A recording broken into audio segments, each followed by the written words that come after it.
So you have a whole series of pilgrimages of doctors planned, is that yes, right? Yes, to Medjugorje? We have 9 pilgrimages are planned this year. Of doctors? Of doctors. All of doctors. All How of many doctors is that? Well, it's going to be approximately between 30 and 50 doctors in every pilgrimage. Amazing, amazing. Yeah. And the first one of this year we have in March, and it is already all booked, set up long time ago, ready to go. Yes, and other pilgrimage has been is being prepared. And what we do with the pilgrimages, we also have someone coming. For example, it is on most of these pilgrimages would be our president of pro-life missions in Ukraine, Genia Samborska.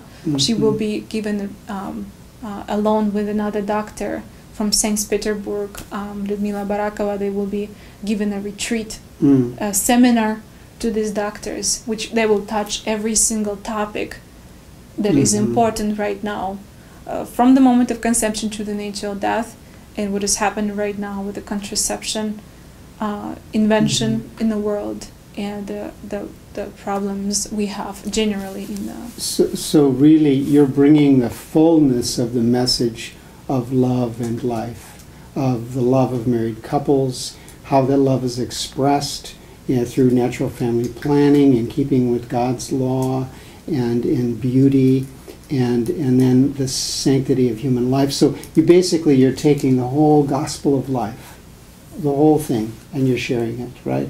And their hearts are open to that. Hearts are open of people really beautifully. And it is beautiful to see it. For example, young people, when we go to the college and we speak to the young people, telling them the beauty of chastity life, of dedicated life, of religious life. They want to hear it. They're not opposing. They're not rejecting. They want it. In fact, they were fascinated by seeing the 12-week-old baby models. We were just absolutely amazed by how tremendous instrument this is. Something like an ultrasound is very, very expensive, and ultrasound machines are very expensive. But a little fetal model of 12 weeks, you said the doctors once the doctors are converted, they like to keep them in their pocket. Can you say something about that? Yes, how that works? They definitely they very much like the lapel pins, lapel pins and the fetal models. Baby feet, yes, and the baby models and this. So they keep it in their pocket, and when the woman comes and she wants to say abortion or she's not sure, they show her, look, this is how your baby look like, and you're at 12 weeks old. And these are doctors who before would have just done an abortion, and now, because their hearts have been touched and their eyes have been opened, they want to change. Now, by their conscience, they simply are not able to speak any that's other. Beautiful. That's beautiful. What are some of the things I think you might be, besides the fetal models, there's some other more ambitious things like monitors and things like that, right? Yes, as in the beginning of our talk, I mentioned, that the mission of Chalice of Mercy, it is to bring the dignity of all life. And as we began to work with the doctors, with the families, with the babies, and protecting these babies that might be born, also the very important aspect, it is the people who are living the last days in their life. And this is a very important tool, because every person deserves to leave this world with a dignity also. So, and just from the last year, we have begun this incredible mission at the hospice of St. Michael the Archangel in my city, in Zaporozhye city. It was brought to our awareness by the Bishop Jan Sobilo, and director of the hospice came to him and he said, please help me with anything. I'm in ruins, absolutely, and something must happen because they're going to lock the hospice. The government will lock the hospice, and the bishop told us about this hospice, and we begin to pray, and God began to give us providence.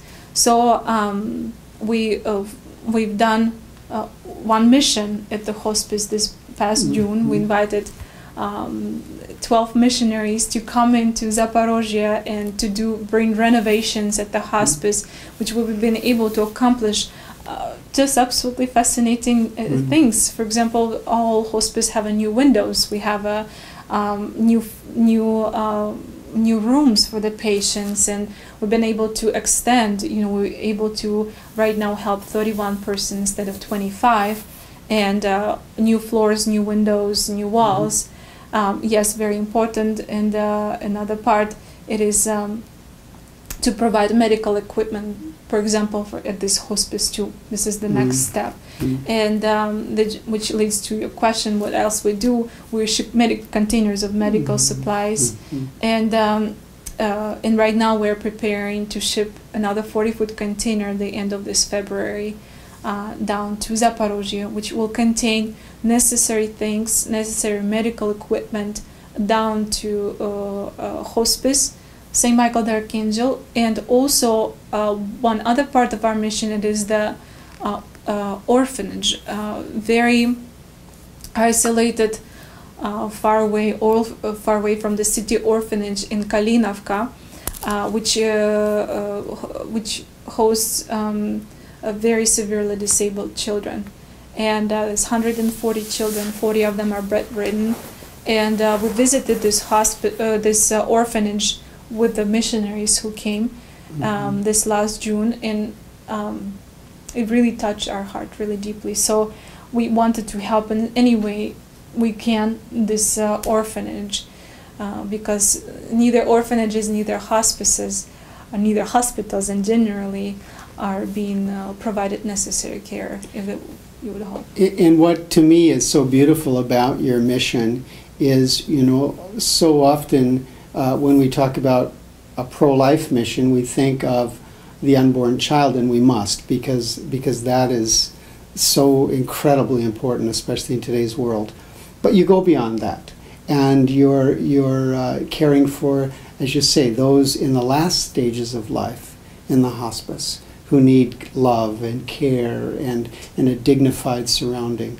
And you're caring for the orphans in the orphanage. So really, this is the gospel of life in a very full way, in a very beautiful way. It's not just a part, it's the whole gospel of life. So I think it's just truly very, very inspiring what you're doing. Yeah.